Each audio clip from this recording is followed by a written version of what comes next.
아는 기자, 아자 시작합니다. 정치부 이현수 기자 나왔습니다. 자, 이거부터 좀 살펴봐야 될 것 같아요. 확진자분들 이 사전투표 때 워낙 고생을 하셔서 오늘은 어떻습니까? 네, 우선 투표소마다 상황은 많이 다르겠지만 오후 6시까지 도착한 이제 일반 유권자들의 투표가 끝나면 바로 확진자들의 투표가 시작이 됩니다. 네. 오늘 자정 기준으로 재택 치료자 숫자를 따져봤는데 121만 명 정도 된다고 해요. 네. 그중에서 만 18세 이상 유권자가 대략 100만 명 정도로 추산이 됩니다. 그럼 전체 유권자의 한 2.3%에 해당이 되는데요. 다만 이 숫자 안에 사전 투표를 했는지 이런 여부가 확인이 되지 않았기 때문에 현재 확진자 유권자 수가 집계되지 않아서 최종 투표율이 나와 봐야 어느 정도 확진자가 참여를 했는지 알 수 있게 될 것 같습니다. 자, 이제 구체적으로 투표율을 좀 분석을 해보죠. 오후 6시까지 이제 기준이 나왔는데 어떻습니까? 뭐 상당히 높은 겁니까? 이 정도면? 네, 오후 6시 현재 기준 숫자를 보면요. 75.7%입니다. 지난 대선 기준으로 보면 한 3%포인트 높게 나왔습니다. 이제 최종 투표율은 남은 확진자 수, 조금 전에 전체 유권자의 약 2.3%가 될 거라고 말씀을 드렸는데 이 확진자들이 얼마나 투표장에 오느냐에 따라 최종 투표율이 결정이 될 것으로 보입니다. 일단 선관위는 확진자 투표율까지 감안을 해서 이번 대선의 최종 투표율이 지난 대선 투표율 77.2%보다 약간 높을 것 같다 이렇게 전망을 했습니다. 근데 사전 투표율이 지난 대선 때보다 10%포인트 높았던 걸 생각해 보면 사전 투표를 제외하면 정작 본 투표율은 좀 낮았던 것 아니냐 이런 지적도 있는데요.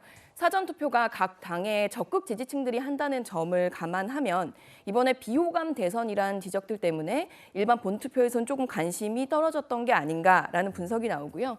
사전 투표율 그리고 본 투표율이 좀 비슷하게 나오고 있는 양상인 만큼 각 투표의 지지 성향에 따라서 승패가 결정날 것이란 관측이 많습니다. 자, 이 양당 모두 오늘 이 투표율 추이에 아주 촉각을 곤두세웠을 것 같은데 뭐 낮에 투표 동료도 많이 하더군요. 네, 민주당도 국민의힘도 투표 동료는 열심히 했는데 속내가 좀 다릅니다. 그래요? 민주당 같은 경우에는 사전 투표 때 우리의 지지층이 민주당의 지지층이 많이 나왔다 이렇게 보고 있어서 그 여세를 몰아서 본투표에 그간 좀 공을 들였던 2030 여성들이 투표장에 나올 수 있는데 집중을 했고요.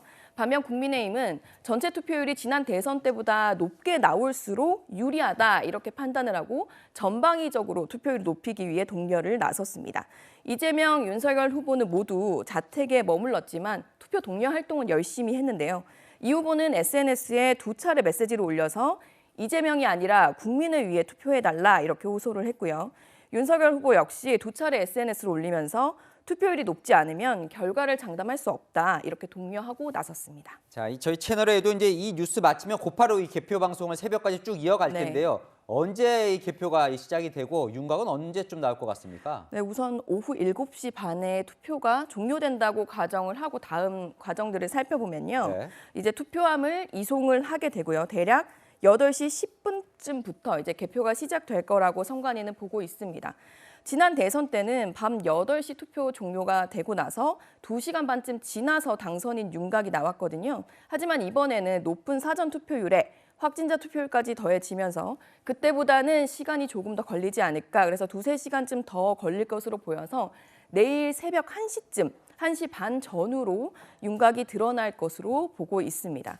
채널A가 개발한 예측봇 알파-A가 개표 초반부터 실시간으로 당선 확률을 계산해드릴 예정입니다.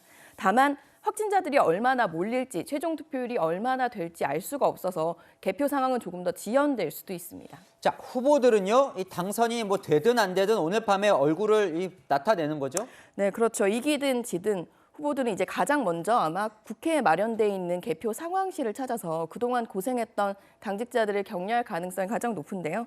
그리고 승리한 후보 같은 경우에는 이제 국회 앞 당사에서 지지자들과 승리를 자축하는 이벤트를 할 가능성이 높고요. 진 후보 같은 경우도 우선 지지자들에게 인사를 하고 관련해서 메시지를 내놓을 가능성이 높습니다. 자, 이 승자의 경우 혼자만 나올까요? 아니면 배우자까지 오늘 이 얼굴을 볼 수 있을까요? 대중들이요? 현재 상황으로서는 대중 앞에 함께 설지 안 설지 좀 불확실한 상황입니다. 이재명, 윤석열 후보 모두 후보의 배우자들이 각종 의혹에 휩싸이면서 공식 선거운동 모습을 드러낸 적이 한 번도 없었잖아요. 이재명 후보 부인 김혜경 씨 같은 경우는 오늘 오후 자택 인근 투표소에서 투표를 했고요. 이 모습이 보여졌고 그다음 윤석열 후보 부인 김건희 씨는 지난 4일 사전 투표장에 나타나서 투표를 한 바 있습니다. 그러니까 지난 대선 때를 보면 문재인 대통령이 당선되고 나서 광화문에서 이제 선대위 관계자들과 만날 때도 배우자인 김정숙 여사는 함께하지 않았습니다. 그렇군요. 자, 이 당선인 신분이 되면요. 후보 때와는 뭐 여러 가지로 달라지겠죠. 네, 이제 내일 선관위에서 당선 교부증을 받게 되면 이제 당선인 신분으로 5월 10일까지 이제 당선인으로 활동을 하게 되는데요. 후보 시절 이제 경찰이 맡았던 경호 지휘권이 청와대 경호실로 넘어가서 당선인은 물론이고 가족도 이제 경호를 받게 되고요. 방탄 차량도 지급을 받고 이제 자택 경호도 받게 됩니다. 네. 그리고 당선인은 이제 대통령직 인수위원회를 꾸릴 수 있습니다. 대통령직 인수위원회를 꾸리면 새 정부의 조직과 이제 정책 기조들을 정하고 총리 후보자나 내각도 지명할 수 있습니다. 네, 긴 밤이 되겠군요. 네, 지금까지 이현수 기자와 살펴봤습니다.